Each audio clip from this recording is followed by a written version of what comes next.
కాబట్టి ఈరోజు అందరూ కూడా 1 lakh కంప్లీట్ చేసిన సందర్భంగా సెలబ్రేషన్స్ అనేవి గాంధీ భవన్లో జరిగినాయి. ఇదే కాకుండా అల్కా లాంబా గారు 24న ఎగ్జిక్యూటివ్ కమిటీతో పాటు జనరల్ మీటింగ్ ఇక్కడికి రావడం జరుగుతుంది.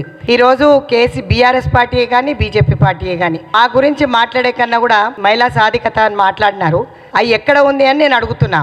ఈరోజు వాళ్ళు నిన్న చూసినట్టయితే కమిటీ చేస్తున్నారు, పెద్ద పెద్ద మాటలు మాట్లాడుతున్నారు. బీసీల కులగణన గురించి మేము చేసిన దానిపైన వాళ్ళు సెటైర్లు వేయడం బాగాలేదని మళ్ళీ ఒక్కసారి మహిళా కాంగ్రెస్ అధ్యక్షురాలుగా నేను ఖండిస్తున్నా. వాళ్ళకి చిత్తశుద్ధి ఉంటే 10 ఏళ్లలో బయటకు వచ్చి మాట్లాడేది ఉండే. బీసీలకు ఆ రోజు పెద్దపీట వేయకపోగా మమ్మల్ని అవమానిస్తూ ఆ రోజు ప్రతి ధర్నాలో నిత్యావసర సరుకులే కానీ, పెట్రోల్ డీజిల్ ధరలే కానీ, మహిళల సంక్షేమం గురించే కానీ, మహిళా బంధు గురించే కానీ మేము అడగడం జరిగింది. కానీ దళిత బంధు పేరు మీద మోసం, అందులో కూడా ఎమ్మెల్యేలు 3 లక్షలు తీసుకొని 2 లక్షలు వాళ్ళకి ఇచ్చినారంట. సో వేరియస్ కుంభకోణాలు ప్రాజెక్టులలో అయితే మీకు తెలిసిందే. సో మహిళలకు రక్షణ అనేది ఆ రోజుల్లో కరువైపోయిండే.